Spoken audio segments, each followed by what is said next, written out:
Hello everyone, and welcome to my second video on the cattle problem ascribed to Archimedes.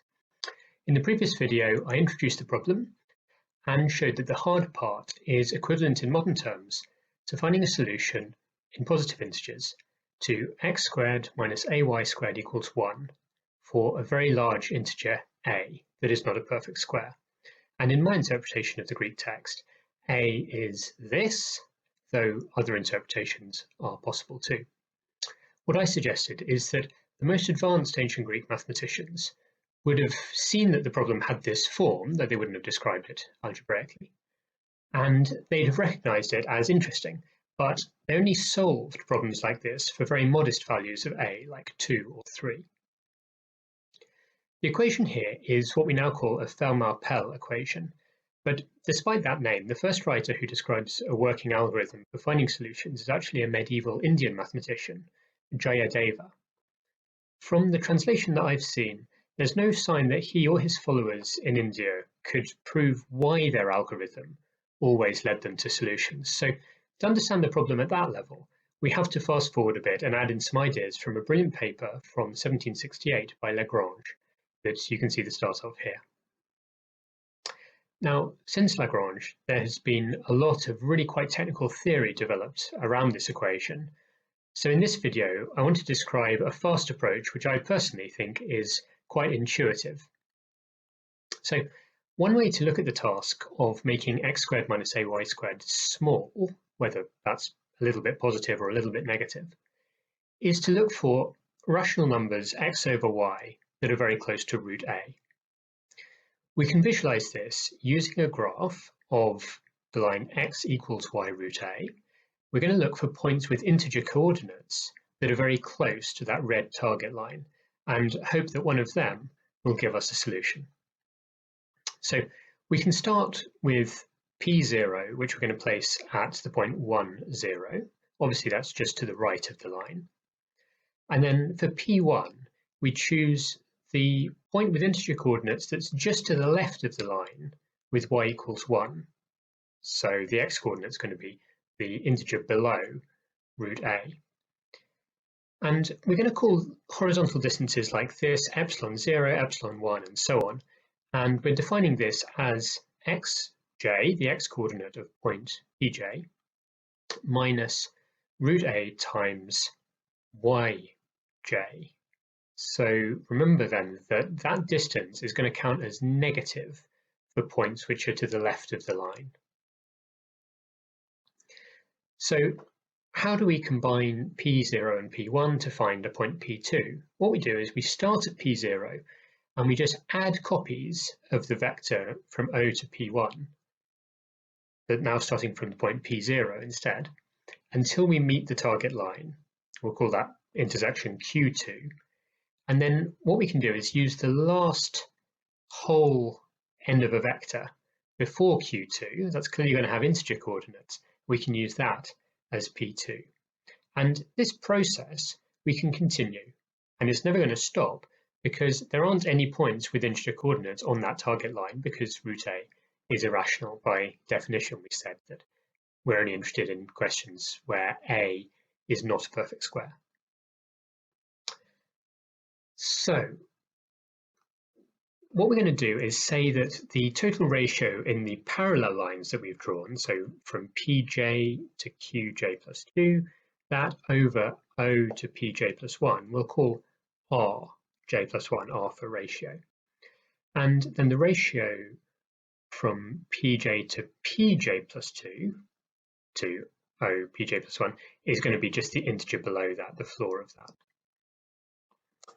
So we can see then that this R series is always above 1 because the epsilon series, these horizontal differences, they decrease from 1. And in fact, let's be a bit more precise about that.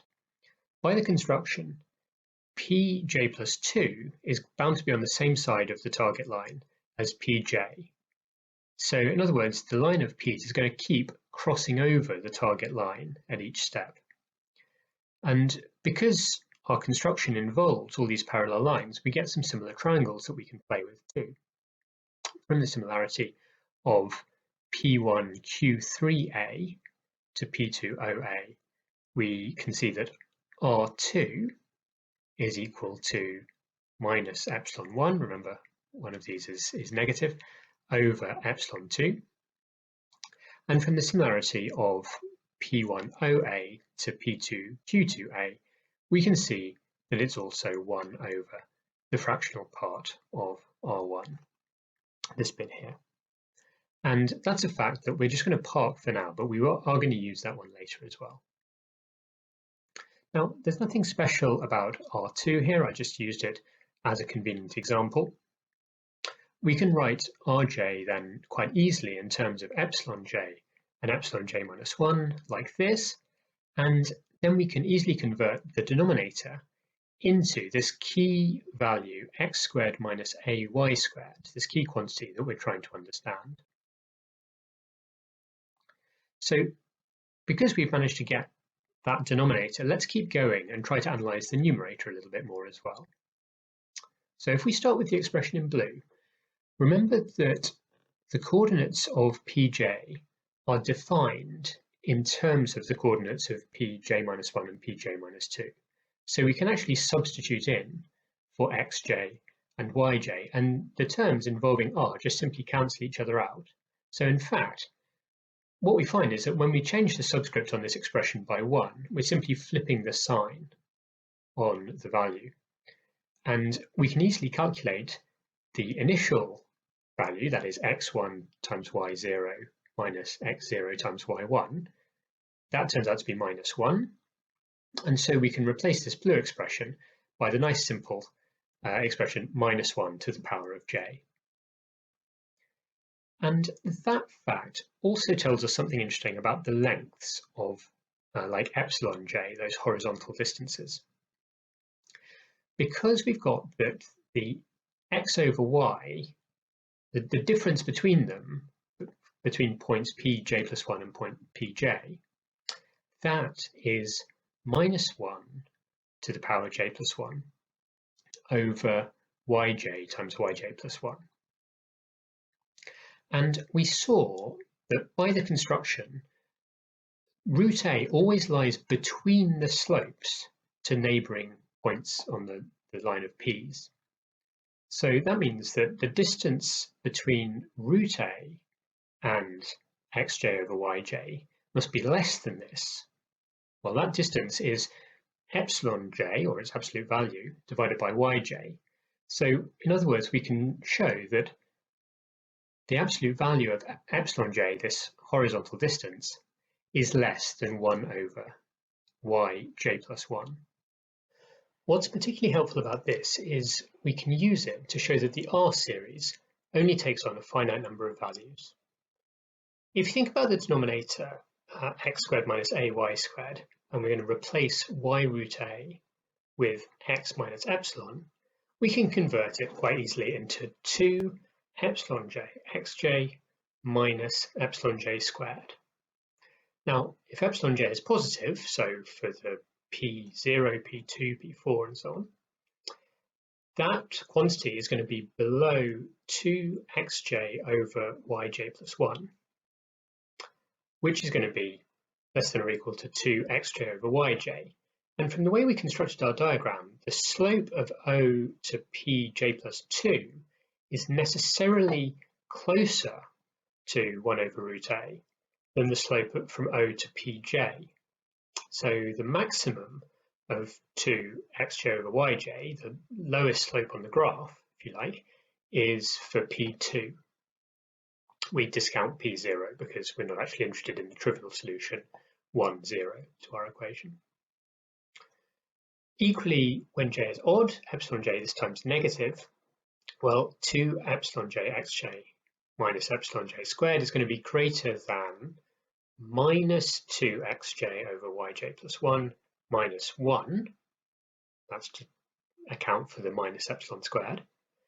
And following the same line of reasoning, we can see that this is greater than minus 2 root a minus 1.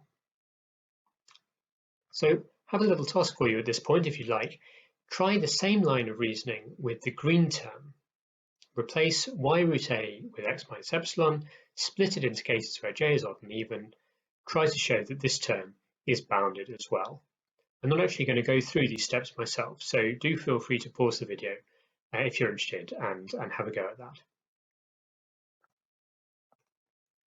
Okay, so what we've seen is that all the parts of this fraction Rj are integers within finite limits, and that means that the R sequence, an infinite sequence, has a finite number of possible values. So at some point we're going to run out of options and find a pair Ri and Ri plus something, Rl, say, plus I, that are the same. And what we do next is to show that this is actually part of a very regular pattern. The R sequence is actually periodic from the very start. And I can tell you something now to make you rather envious, which is that Galois managed to crack this little step of the argument while he was still in high school. He used the conjugate of Rj, which is what you get when you switch the sign of the root A part. And we notate this just by adding a dash. And the key idea here is to show that the conjugate of a member of the R series always lies in the range -1 to 0, and that when it does so, something very special happens. So to get going, we can calculate the conjugate of R1 directly because we defined the first 2 points, and we can verify that it's in that range, -1 to 0. Next, we can say inductively, this property of having a conjugate in the special range passes along the R series. We saw from similar triangles that Rj plus 1 is 1 over the fractional part of Rj. And this equation can immediately be converted into a similar one about conjugates if you just know where to add the dashes in the right places. That's another little test for you if you want to pause the video and check that check what I've written down on the slide here just by substituting in this expression for Rj. So if you did pause the video and had a go, or if you just want to trust me on this, the equation about conjugates that I've put down here shows us immediately that if the conjugate of Rj is in that special range, -1 to 0, then the conjugate of Rj plus 1 is also going to be in that range.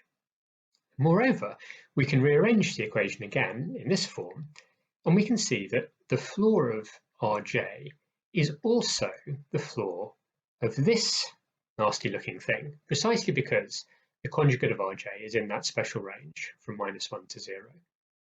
So that means that Rj minus 1 can be calculated directly as a function of Rj.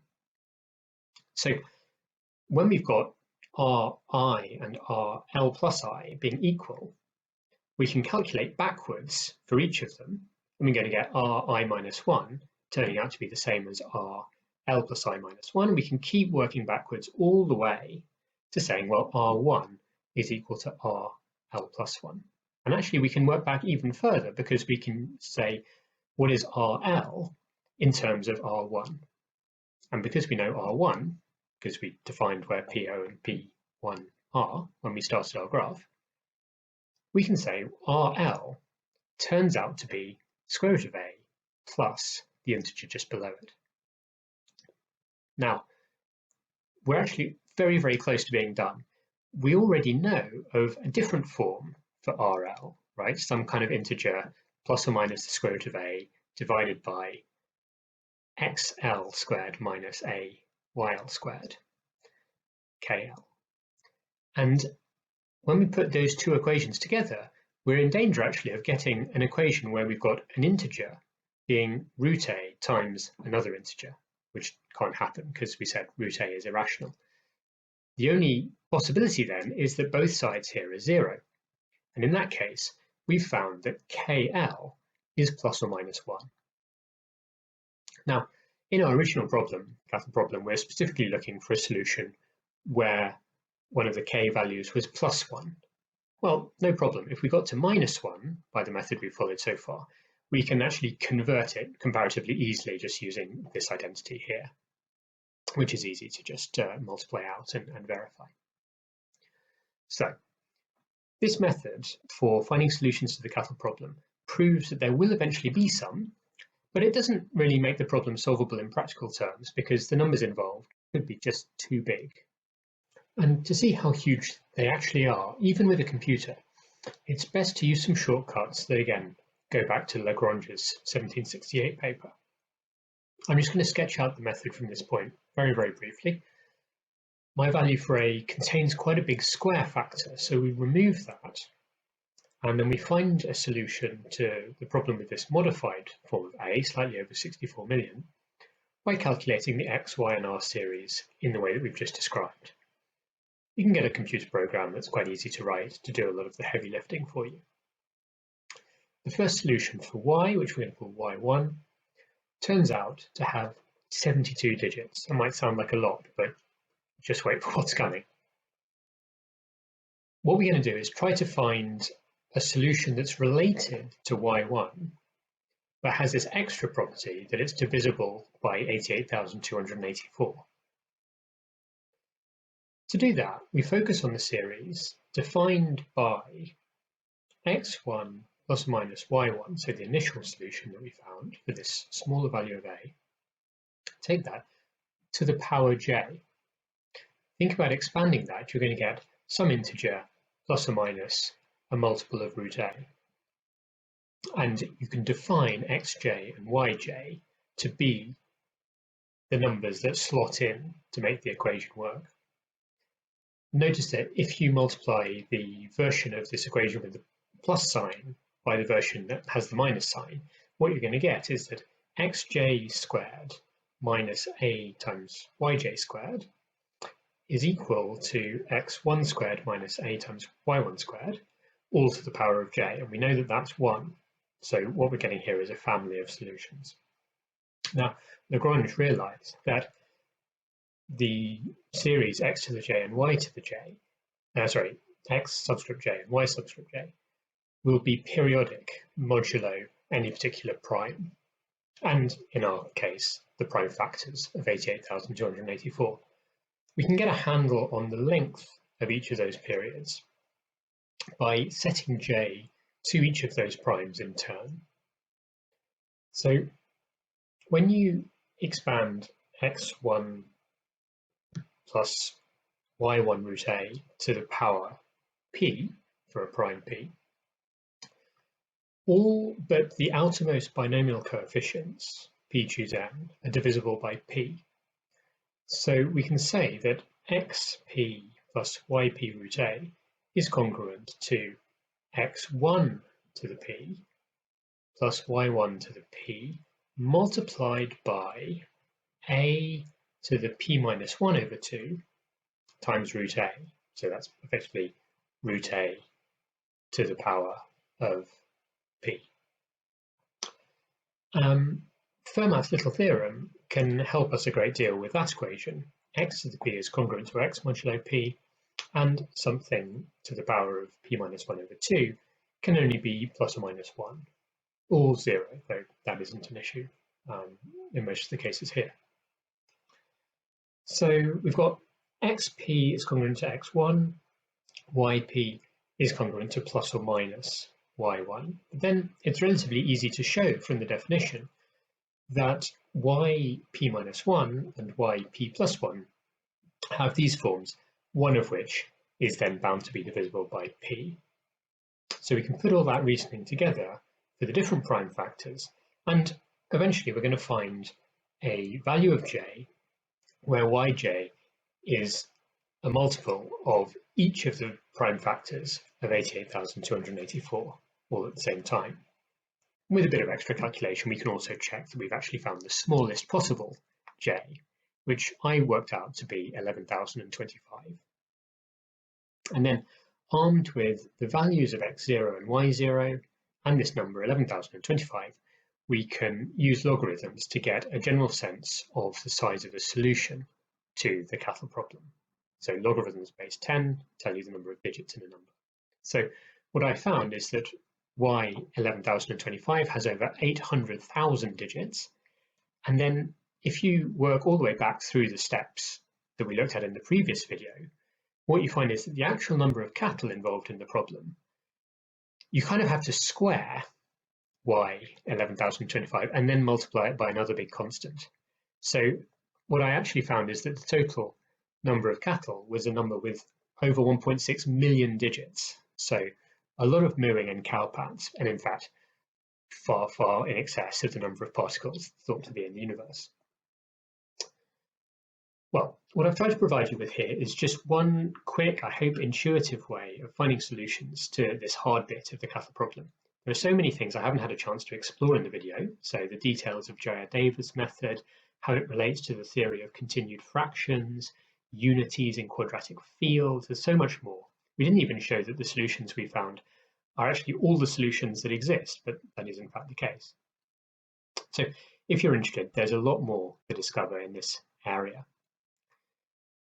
Anyway, we've ended up finding out that there is this enormous solution, and I'd like to think that Archimedes, who had invented a system for talking about big numbers, would have been absolutely delighted that his problem, if it is really his, phrased in terms of single-digit integers, could produce a solution of such an enormous size, what he would call a number involving 208,063 units. I hope you've enjoyed the video too, and if Archimedes' number system sounds like something you might be interested in, do subscribe to get alerted when I upload a video about that. Thanks very much.